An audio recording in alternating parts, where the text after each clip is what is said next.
السلام علیکم ورحمۃ اللہ وبرکاتہ. الحمد للہ رب العالمین والعاقبۃ للمتقین والصلاة والسلام علی سید الانبیاء والمرسلین.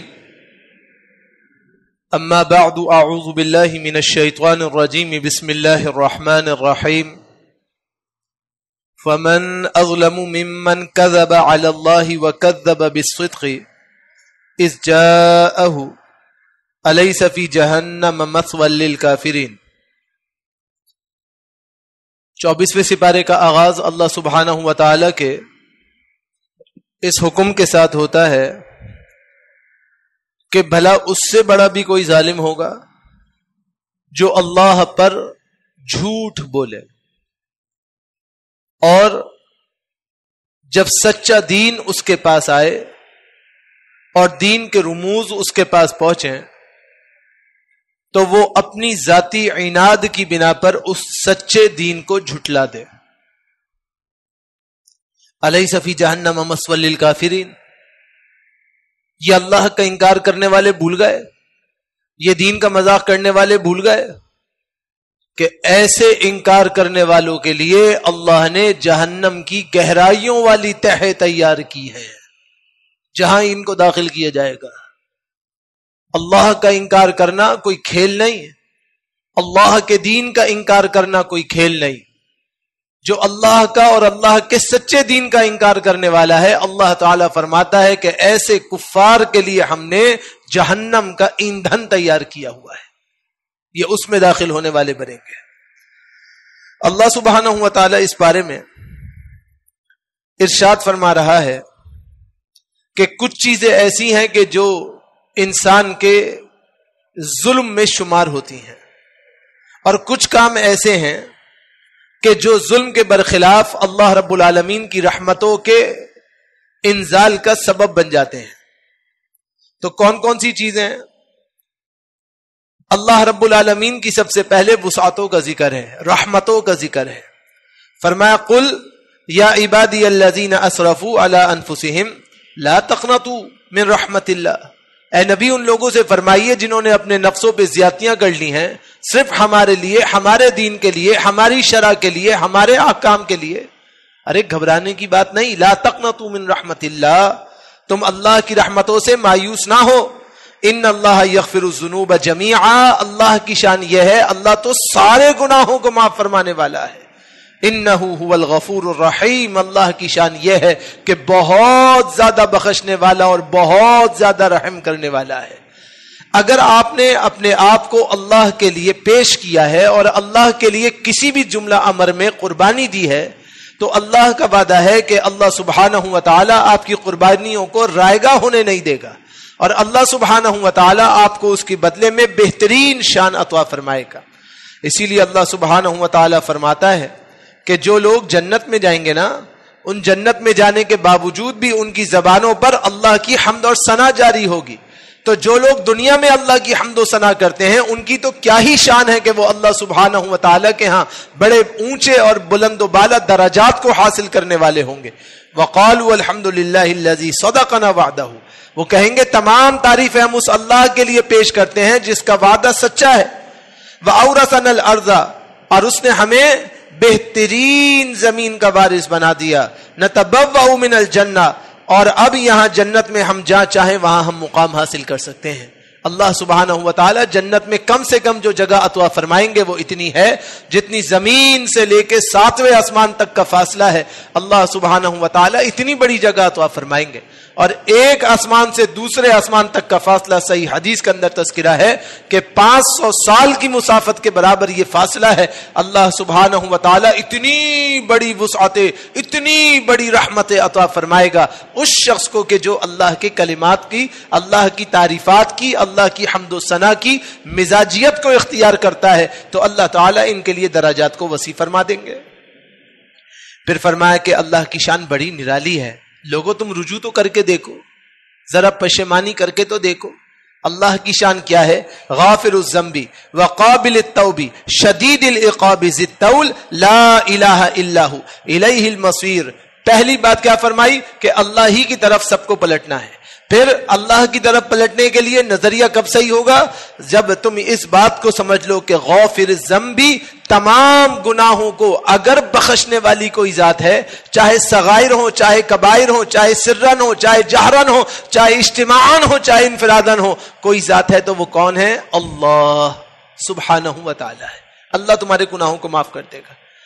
وقابل التوب، اور اگر کوئی تمہاری توبہ کو منظور کر سکتا ہے بغیر کسی لگائی ہوئی سفارش کے، بغیر کسی پیش کی ہوئی دوستی کے، بغیر کسی پیش کیے ہوئے اسباب کے، تو ایک اللہ ہے جو تمہاری توبہوں کو قبول کرتا ہے، اور جو گناہوں پہ معافی نہیں مانگے گا نا اور توبہ کی طرف متوجہ نہیں ہوگا تو وہ سمجھ لے کہ جو اللہ گناہوں کو بخشنے والا ہے، توبہ کو قبول کرنے والا ہے، وہ شدید العقاب بھی ہے، سخت سزا دینے والا ہے۔ اگر تم نے گناہوں پہ پشیمانی کا اظہار نہیں کیا، توبۃ النصوح نہیں کی، تو یاد رکھنا کہ اس کا عذاب بھی بڑا سخت ہے۔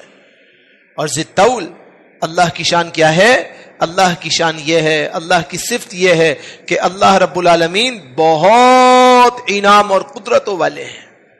لا الہ الا ہو، اللہ کے سوا کوئی معبود نہیں۔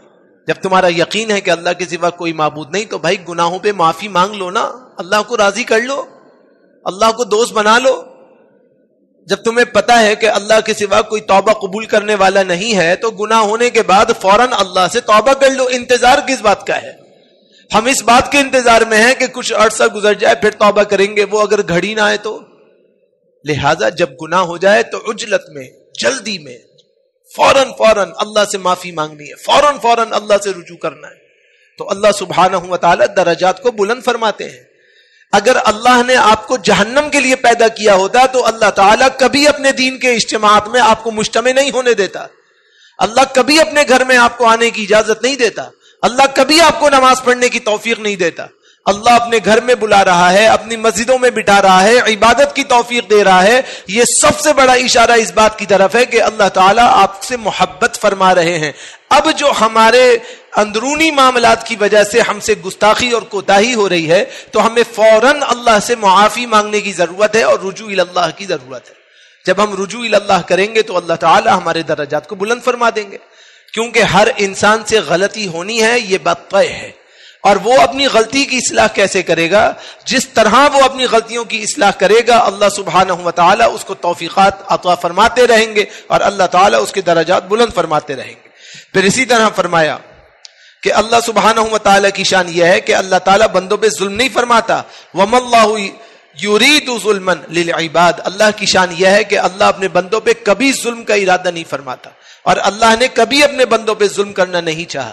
یہ جو اللہ کی طرف سے عذاب آتا ہے اس کی وجہ ہم بنتے ہیں، اللہ ناراض ہوتا ہے اس کی وجہ ہم بنتے ہیں، اللہ خفا ہوتا ہے اس کی وجہ ہم بنتے ہیں، اور اللہ راضی ہوتا ہے اس کی وجہ بھی ہم بنتے ہیں، اللہ کی دوستی ملتی ہے اس کی وجہ بھی ہم بنتے ہیں۔ تو بجائے اس کے کہ اللہ کو ناراض کیا جائے، اللہ سبحانہ و تعالیٰ سے دوستی کیوں نہ کر لی جائے، اللہ سے معافی کیوں نہ طلب کر لی جائے۔ اللہ کے پیارے نبی جناب محمد الرسول اللہ صلی اللہ علیہ وسلم فرما رہے ہیں کہ ایک ماں اپنے بچے کو زندہ آگ میں جلتے ہوئے نہیں دیکھ سکتی، دنیا میں چوپاؤں میں سے ہو یا انسانوں میں سے ہو، اور اللہ تعالیٰ اس کے بدلے میں 100 گنا زیادہ اپنے بندوں سے محبت فرماتے ہیں، 100 گنا زیادہ۔ تو اللہ سبحانہ و تعالیٰ کی محبت کا اندازہ ہم کیسے لگائیں؟ ہم مقابلہ ہی نہیں کر سکتے۔ تو پھر ہم کوتاہی میں کیوں مبتلا ہے؟ ہم سے کیوں کمی ہو رہی ہے؟ ہم کیوں رجوع نہیں کر رہے؟ ہم کیوں معافی نہیں مانگ رہے؟ ہمیں سوچنا چاہیے کہ یہ جو موقع ہے یہ بار بار نہیں ملے گا۔ اللہ سبحانہ و تعالیٰ ایک وقت تک ڈھیل دیتا ہے، پھر اللہ سبحانہ و تعالیٰ کے فیصلے آ جاتے ہیں۔ تو اس سے پہلے کہ ہماری تقدیر ہم پہ غالب آ جائے ہمیں چاہیے کہ ہم اللہ سے رجوع کر لیں اور اس حدیث کو یاد رکھیں۔ جناب محمد الرسول اللہ صلی اللہ علیہ وسلم نے فرمایا ایک بندے اور اس کی آخرت، اس کی جہنم میں ایک بالشت کا فرق رہ جاتا ہے، ایک بالشت، اتنا وہ جہنم کے بالکل قریب، جہنم کے منہ تک پہنچ جاتا ہے۔ پھر اللہ سبحانہ و تعالیٰ اسے توفیق دیتے ہیں اور وہ جنتی ہو جاتا ہے۔ تو اللہ تعالیٰ تو ہم سے محبت کرتے ہیں بھائی، اللہ تعالیٰ تو آپ کو بہت چاہتے ہیں، اللہ تعالیٰ تو آپ پر احسانات اور انعامات کی بارشیں فرماتے ہیں۔ اب یہ ہمارا کام ہے کہ ہم اللہ کو کیسے راضی کریں، اور یہ ہمارا کام ہے کہ ہم کتنے جلدی اللہ سبحانہ و تعالیٰ کو راضی کریں، اور یہ ہمارے لیے باعث سعادت ہے کہ ہم اپنی کوتاہیوں کو چھوڑ کر اللہ سبحانہ و تعالیٰ سے جڑنے والے بن جائیں۔ اسی طرح اللہ سبحانہ و تعالیٰ فرماتا ہے کہ جنت میں تمہیں انعام پتہ ہے کیا ملے گا؟ وَلَكُمْ فِيهَا مَا تَشْتَهِي أَنفُسُكُمْ وَلَكُمْ فِيهَا مَا تَدَّعُونَ، جو تمہارا دل چاہے گا اللہ تعالیٰ تمہیں وہ عطا فرمائے گا، اور جو تم مانگو گے تمہیں وہ سب کچھ مل جائے گا۔ اللہ سبحانہ و تعالیٰ کے پیارے نبی جناب محمد الرسول اللہ صلی اللہ علیہ وسلم فرماتے ہیں، ایک شخص آیا انصاری، اس نے کہا جی میں تو دنیا میں کھیتی کرتا ہوں، مجھے تو کھیتی باڑی بہت پسند ہے، کیا جنت میں کھیتی باڑی ہوگی؟ کیونکہ مجھے تو یہ اچھی لگتی ہے۔ اللہ کے پیارے نبی علیہ السلام نے فرمایا تم انصاری تو نہیں ہو؟ اس نے کہا جی بالکل انصاری ہوں، کیونکہ ہمارے ہاں کام کھیتی باڑی کا ہے، ہمیں تو اچھی لگتی ہے، ہم جنت میں کھیتی باڑی کریں گے۔ آپ بتائیے جنت میں کھیتی باڑی ہوگی نہیں ہوگی؟ رسول اللہ صلی اللہ علیہ وسلم نے فرمایا کیوں نہیں ہوگی، لیکن جنت کا امتزاج بڑا عجیبہ ہے۔ اللہ تمہیں پھل دے گا، اللہ تمہیں بیج دے گا، تم جیسے ہی بیج دباؤ گے وہ فصل بن جائے گا، فصل کٹ جائے گی، فصل تیار ہو جائے گی، اور میوے جات بن کے تمہارے بطون میں اور تمہارے منہ کے اندر اترنے والی بن جائے گی۔ یہ اللہ کی شان ہوگی۔ اسی لیے فرمایا کہ جنت میں جو اللہ سبحانہ و تعالیٰ کے انعامات ہیں، جو پھلوں کے خوشے ہیں، وہ اس طرح ہیں کہ ان کا رس ٹپکتا ہوا تمہارے ہونٹوں پر اور تمہارے منہ میں گرے گا۔ اللہ توڑنے کے لیے زحمت نہیں دیں گے، اللہ ان کو نچوڑ کر آپ کے منہ میں ڈالیں گے۔ یہ اللہ سبحانہ و تعالیٰ کی جنت میں نعمتیں ہوں گی، انسان جو چاہے گا اسے ملے گا، جیسے چاہے گا اسے ملے گا۔ اس قدر اللہ سبحانہ و تعالیٰ کی زبردست انعامات ہوں گے، مگر شرط یہ ہے کہ آپ اور ہم انشاءاللہ جنت میں جانے کے اہل بن جائیں۔ بننا ہے نا انشاءاللہ، انشاءاللہ تو اللہ توفیق دے دے گا۔ بس یہ اسپرٹ چاہیے، بس یہ تھوڑا سا جذبہ چاہیے کہ جی انشاءاللہ ہم نے جانا ہے۔ جب جانا ہے تو ہماری غلطیاں تو کوتاہیاں تو ہیں، کیونکہ ہم بشر ہیں، اس پر تو کوئی دوسری رائے نہیں ہے، لیکن اللہ تعالی ہمیں صراط مستقیم پہ چلنے کی توفیق دے دے گا۔ ہم سب یہ بات سمجھ لینا کہ بھائی مجھ سے غلطی ہونی ہے، میں اپنی اصلاح کروں گا، جیسے ہی مجھے پتا چلے گا میں اصلاح کروں گا، اللہ تعالی ہمارے جنت کے راستے کو کلیئر کر دے گا۔ مجھ سمیت ہم سب میں ایک بنیادی مسئلہ ہے، میں موضوع سے الگ ہو جاؤں گا اس لیے میں بس ایک نقطے کی بات کر کے آگے بڑھتا ہوں۔ مجھ سمیت ہم سب میں بنیادی مسئلہ یہ ہے کہ جب ہم سے غلطی ہو جاتی ہے تو ہم سمجھنے کے بجائے اس پہ اصرار کرتے ہیں۔ میرے بھائی، میری بہنیں، میری بیٹیاں، میرے بیٹے، اس بات کو سمجھ لیجئے کہ یہ غلط ہے۔ انسان ہے، خطا تو ہوگی، نسی آدم و نسی ذریتہ، جناب آدم سے بھول چوک ہوئی تھی، ہم سے بھی ہوگی، فطرت ہے، اس کو ہم تبدیل نہیں کر سکتے۔ لیکن جب ہمیں پتہ چل جائے کہ ہم سے خطا ہو گئی تو ہمیں چاہیے فوراً اس کی اصلاح کر لیں، تو اللہ سبحانہ و تعالی معاملات کو آسان فرما دیں گے۔ فرمایا کہ وہ کچھ کام ایسے جن کی وجہ سے انسان اپنے اوپر ظلم کرتا ہے اور اللہ کی پکڑ میں آتا ہے، اس میں پہلا کام کیا ہے کہ اللہ پہ جھوٹ بولا جائے۔ وَيَوْمَ الْقِيَامَةِ تَرَى الَّذِينَ كَذَبُوا عَلَى اللَّهِ وُجُوهُهُمْ مُسْوَدَّةٌ، آپ دیکھیں گے ان لوگوں کو جنہوں نے اللہ پر جھوٹ بولا، ان کے چہرے کل قیامت کے دن سیاہ ہوں گے اور ان کے چہرے بجھ چکے ہوں گے۔ اللہ اکبر، کیسے بڑے بڑے جھوٹ بولتے۔ کل میرے پاس ایک صاحب آئے، اللہ اکبر، استغفر اللہ استغفر اللہ استغفر اللہ، کہنے لگے جی میرے فلاں عزیز ہیں، میں آپ کو پوری بات تو نہیں بتاؤں گا کیونکہ مسئلہ ہے اور امانتیں ہوتی ہیں، آپ کو ایک بات سمجھانے کے لیے کہتا ہوں۔ انہوں نے کہا جی میرے فلاں عزیز بہت قریبی ہیں، ان کی روح برابر میرے پاس آتی ہے اور مجھے یہ کہتی ہے کہ یہ کام کرو۔ میں نے ان کو کہا روح واپس نہیں آ سکتی، اللہ نے علیین اور سجین میں مقرر کر رکھی ہے، یہ واپس نہیں آئے گی۔ وہ مصر تھا کہ نہیں میرے پاس فلاں کی روح آتی ہے، باقاعدہ آتی ہے، مجھ سے بات چیت کرتی ہے، مجھے کلمات سکھا کے جاتی ہے۔ وہ روح کیا ہے؟ وہ شیطان ہے۔ شیطان آ رہا ہے اور شیطان نے مکمل حملہ کر دیا ہے، اور ہم جیسے سیدھے سادے لوگ جن کی محبت کسی سے ہوتی ہے، شیطان ان کی شکل لے کر آتا ہے اور آپ کو پہلے صحیح بات بتاتا ہے اور پھر گمراہیوں کے اندھیرے میں ایسا غوطہ زن دیتا ہے کہ نکلنے کے راستے بند ہو جاتے ہیں۔ تو ایسے حضرات کو توبۃ النصوحہ کرنی چاہیے، رجوع اللہ کرنا چاہیے۔ انسان کو بہت زیادہ چیزیں نظر آنے لگے نا کہ بھئی یہ ہو رہا ہے، وہ ہو رہا ہے، ایسے ہو رہا ہے، ویسے ہو رہا ہے، بشارتیں ہو رہی ہیں، الہام ہو رہا ہے، تو اسے توبہ زیادہ کرنی چاہیے۔ یہ بیٹھے بیٹھے بشارتیں، الہام، یہ سب کچھ ہمیں کیوں ہوتا ہے بھائی؟ حضرات صحابہ کرام رضوان اللہ علیہم اجمعین کے ساتھ تو یہ چیزیں نہیں ہوتی تھی، وہ تو اللہ کے لیے قربانی دینے والے تھے اور ہم بیٹھے بیٹھے مزے کرنے والے ہیں۔ نہیں، یہ بات بہت غیر مناسب ہے۔ ہم سب کو چاہیے کہ ہم اپنی اصلاح کریں. جھوٹ بالکل اللہ پہ نہ باندھیں, اللہ کے دین میں بالکل جھوٹ نہ باندھیں. یہ نہیں ہے کہ اس کو کچھ نظر نہیں آ رہا, اس کو نظر آ رہا ہے, مگر وہ اس کا عزیز نہیں, وہ اصل میں شیطان ہے. وہ استغفار پڑھے, اس کو وہ نظر آنا بند ہو جائے گا, اس کے وہ تمام قریبی دور ہو جائیں گے, کیونکہ یہ اللہ کی شان کے خلاف ہے اور یہ اللہ کے اصول کے خلاف ہے. اسی طرح جو لوگ آیات الہیہ کا انکار کرتے ہیں, والذین کفروا بآیات اللہ اولئک هم الخاسرون, یہ ہمیشہ خسارے میں پڑنے والے ہیں جو اللہ کی آیات کا انکار کرتے ہیں. آج ذرا سی بات پہ کہا جاتا ہے ہمارے ہاں نہیں ہے. میں نے پہلے بھی آپ کو ایک دفعہ گزارش کی تھی, اللہ کے لیے اپنے اندر سے یہ صفت ہٹا دیجئے. ہمارے ہاں نہیں ہے, ان کے ہاں ہے, ہمارے ہاں. اللہ اکبر. ہمارے اور ان کی تو بھائی بات ہی ختم. بات اللہ کی ہے نا, بات رسول اللہ کی ہے نا, تو وہ بھی ہمارے اور ہم بھی ان کے, سارے مسلمان ایک ہیں. یہ بات اپنے پلے بٹھا لو کہ جب اللہ کے ماننے والے ہیں, رسول اللہ کے ماننے والے ہیں, تو ان کے ہاں اور ان کے ہاں کا کہانی ختم. سب مسلمان ہیں نا, تو مسلمان تو قرآن اور سنت کو ماننے والا ہوتا ہے. پھر ہم یہ بات کیوں کہتے ہیں؟ یہ بات بادل نہ خواستہ, بادی النظر میں اللہ کی آیات کا, اللہ کے احکام کا انکار ہوتا ہے. ہم نہ چاہتے ہوئے انکار کرتے ہیں, جبکہ سب مسلمان ہیں. اب آپ مجھے بتائیے, ایک آدمی اللہ کا انکار کرے گا تو وہ مسلمان رہے گا؟ اللہ کے احکام کا انکار کرے گا تو مسلمان رہے گا؟ لیکن ہم کہتے ہیں جی ان کے ہاں یہ اور ان کے ہاں یہ. نہیں میرے بھائی, ایسی بات نہیں کرنی ہے. جب قرآن اور سنت کی بات مل جائے تو سب سے پہلے مجھے چاہیے کہ میں تابعداری کروں اور سر جھکا دوں. آمنا وصدقنا, بھائی ہم نے قبول کر لیا, مان لیں گے, بات ختم. ہم آگے بات ہی نہیں کریں گے, اس لیے کہ قرآن اور سنت کے علاوہ کوئی چیز حجت کے لیے نہیں ہوتی. اور پھر اللہ سبحانہ و تعالیٰ فرماتا ہے کہ جنہوں نے فخر کیا, غرور کیا, وہ سارے کے سارے پھنس جائیں گے. قیل ادخلوا ابواب جہنم خالدین فیہا فبئس مثوى المتکبرین. متکبرین کا ٹھکانہ جہنم اس لیے ہے کہ یہ تکبر کرتے تھے, اپنے آپ کو بڑا سمجھتے تھے.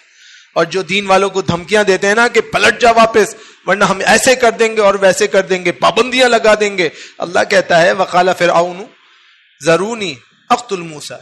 فرعون اپنے سرداروں کو کہنے لگا ذرا مجھے اجازت دو میں موسیٰ کو قتل کروں. یہ بادشاہوں کی بات جب ہوتی ہے کہ جب بادشاہوں کو کام نہیں کرنا ہوتا. ایک بادشاہ نے کہا کہ بھائی مسئلہ یہ ہے کہ میرا عدل بہت مشہور ہے, مگر میرے شہزادے نے جرم کیا ہے, تو کیا کروں؟ اس کے وزراء نے کہا اس کو پر ایک کمیٹی بنا دو, وہ تحقیق کرے گی. کمیٹی بنا دی گئی, تحقیق ہوئی. وزیر اعظم کو بلایا گیا کہ یہ تو میرے بیٹے کو مجرم ثابت کر رہی ہے. کہا کوئی بات نہیں, آپ ثابت کرنے دیجئے, جب اس کا جواب آ جائے, فیصلہ آ جائے, اس کو پر ایک اور کمیٹی بنا دیجئے. کمیٹی بنتی رہی, تحقیقات ہوتی رہی. بادشاہ مر گیا, جو مجرم تھا وہ خود بادشاہ بن گیا. بادشاہ کے اوپر قانون اپلائی نہیں ہو سکتا تھا, لہذا وہ باعزت بری ہو گیا. تو فرعون نے چالاکی کے ساتھ یہ معاملہ پوچھا کہ ذرا مجھے اجازت دو کہ میں موسیٰ کو قتل کروں. وہ چاہتا یہ تھا کہ تم میری وجہ سے خود قتل کرو, کیونکہ موسیٰ اللہ کے بندے تھے, اللہ کے نبی تھے, اور فرعون اپنے آپ کو خود معبود کہتا تھا. تو اب دین والوں کو دھمکیاں دیتا ہے اور چاہتا تھا کہ موسیٰ اپنے دین سے برگشتہ ہو جائے. اللہ سبحانہ و تعالیٰ فرماتا ہے یہ فساد برپا کرنا چاہتا تھا, ہم نے اس کو ناکام کر دیا اور اس کو تباہ و برباد کر دیا. اسی لیے فرمایا ان اللہ لا یہدی من ہوا مسرف کذاب, حدود سے تجاوز کرنے والے جھوٹے مکڑے کو اللہ کبھی ہدایت نہیں دیتا, اور اللہ رب العالمین کبھی اس کو توفیقات عالیہ نہیں دیتا کہ یہ کامیاب ہو. اب آخری نوعیت کیا ہے کہ جو اللہ کی رحمت کے اندر داخل ہوں گے, ان کی پہلی نشانی یہ ہے وہ اللہ پر اعتماد کریں گے. قل حسبی اللہ علیہ یتوکل المتوکلون. آپ کہہ دیجئے اللہ کے نبی کہ اعتماد کرنے والے ہی ان کے لیے اللہ کافی ہوتا ہے. آپ اللہ پہ اعتماد کریں, اللہ آپ کو بے آسرا نہیں چھوڑے گا. آپ اللہ کا شکریہ ادا کریں.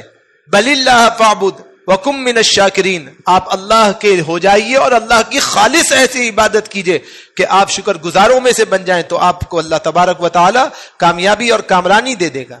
اور پھر اللہ فرماتا ہے کہ قیامت کے دن سے ڈر جائیے. وانذرہم یوم الآزفہ. انہیں بہت قریب آنے والی قیامت سے آگاہ کر دیجئے. جب کیا ہوگا؟ جب یہ دل کہاں آ جائے گا؟ حلق میں آ جائے گا. کب آئے گا؟ اللہ جہنم کو کھینچ کے بیچ میں لے آئے گا سب سے پہلے, اور کہے گا یہ جہنم میں اس میں پھینکوں گا. اس وقت بچہ بوڑھا ہو جائے گا, حاملہ اپنے حمل کو گرا دیں گی, پریشانی کا شدید عالم ہوگا. سارے لوگوں کے سامنے اللہ جہنم کو کھینچ کے لا کے کھڑا کر دے گا, اس میں داخل کروں گا. اس کی لپٹیں اٹھ رہی ہوں گی, آگ اٹھ رہی ہوگی, بچنے کے کوئی زاویے نہیں ہوں گے. وہاں انسان پھنس جائے گا. اللہ فرماتا ہے اگر تم میری رحمت چاہتے ہو تو کیا کرو؟ تم دعوت دین کو عام کرو. جب تک تم دعوت دین دیتے رہو گے اس وقت تک تم کامیاب ہوتے رہو گے. اور اللہ کے تمام انبیاء نے اسی بات کی طرف دعوت دی اور اس بات کی طرف کہا کہ ادعوکم الی النجات، میں تم کو نجات کی طرف دعوت دیتا ہوں، میں تمہیں دین کی طرف دعوت دیتا ہوں. تم نجات دہندہ بننا چاہتے ہو تو اللہ کی بات مان لو. آج ہمارے ہاں بھی ایک بات کی کمی ہے کہ ہم دوسروں کو دعوت دیتے مگر عمل نہیں کرتے، جبکہ حضرات انبیاء نے عمل کر کے دعوت دی، خود اللہ کی طرف رجوع اور توکل کیا اور پھر دوسروں کو سمجھایا. تو میرے بھائی ہم اس بات کا اہتمام کر لیں انشاءاللہ الرحمن اور اللہ سے دعائیں کرتے رہیں. تو اللہ فرماتا ہے وقال ربکم ادعونی استجب لکم، تمہارا رب تمہارے لیے ایک پیغام کہلواتا ہے. وہ پیغام کیا ہے؟ بندو مجھ سے مانگا کرو، ڈائریکٹ ڈائلنگ کیا کرو، میں تمہاری ساری باتیں سن لیتا ہوں. جب اللہ سن رہا ہے، جواب دے رہا ہے، تو ہمیں ڈائریکٹ اللہ سے مانگنا چاہیے، اللہ سے ہر چیز کا مطالبہ کرنا چاہیے. اور آخری بات کیا ہے کہ انسان کو اللہ کے لیے ایک تحفہ پیش کرنا چاہیے. وہ تحفہ کیا ہے؟ وَأُمِرْتُ أَنْ أُسْلِمَ لِرَبِّ الْعَالَمِينَ، اس بات کی توفیق کرے اور اس بات کو پیش کرے کہ مجھے حکم دیا گیا ہے کہ میں رب العالمین کے لیے تابع ہوں. جب آپ اپنے آپ کی تابعیت اور اپنی متبوعیت اللہ کے لیے پیش کر دیں گے تو اللہ تعالیٰ آپ کی ساری باتوں کو سن لے گا.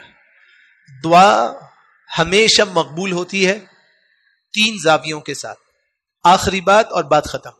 3 زاویوں کے ساتھ دعا قبول ہوتی ہے. دعا قبول ہوتی ہے تو فوراً قبول ہو جاتی ہے، فوراً اس کا بدلہ مل جاتا ہے. دوسری صورت دعا کی قبولیت کی یہ ہے کہ دعا قبول ہوتی ہے اور ایک وقت معینہ تک روک لی جاتی ہے، پھر عطا کیا جاتا ہے. یہ رسول اللہ صلی اللہ علیہ وسلم کی حدیث سے ثابت ہے. اور تیسری، اللہ تعالیٰ دعا کو قبول کر لیتے ہیں اور اٹھا کے رکھ لیتے ہیں، آخرت میں اس کے بدلے میں درجہ بلند فرماتے ہیں. تو جب آپ دعا کرتے ہیں تو اللہ تعالیٰ ہمیشہ سنتا ہے. کبھی یہ نہ سمجھیے کہ میں تو دعا کر رہا ہوں اللہ میری دعا نہیں سن رہا، کبھی ایسا نہیں ہوتا. اللہ ہمیشہ سنتا ہے، کبھی فوراً دے دیتا ہے، کبھی کچھ وقت کے بعد دیتا ہے، اور جب ہمارے لیے مناسب ہوتا ہے تو اللہ اس کو آخرت کے لیے سنبھال کے رکھ لیتا ہے، کیونکہ ہمیں نہیں پتا، اللہ کو پتا ہے. تو اللہ تعالیٰ ہمیشہ آپ کی دعاؤں کو سنتا ہے. آپ اور ہم اللہ سے مانگنے والے بنے تو کامیابی اور کامرانی انشاءاللہ مقدر بنے گی. اللہ سے دعا کرتے ہیں جو کچھ سنا ہے سنایا ہے اللہ تعالیٰ اس پر عمل پیرا ہونے کی توفیق نصیب فرمائے. اور قرآن کریم کے جو خلاصے ہیں نا، یہ مقرر کچھ نکات ہوتے ہیں، پورا خلاصہ تو ظاہر نہیں ہو سکتا، کچھ نکات ہی ہیں. اللہ تعالیٰ ان کے ذریعے ہمیں قرآن کریم میں دلچسپی لینے کی توفیق عطا فرما دے. اور ہم جب بھی قرآن کریم پڑھیں، یہ قرآن کریم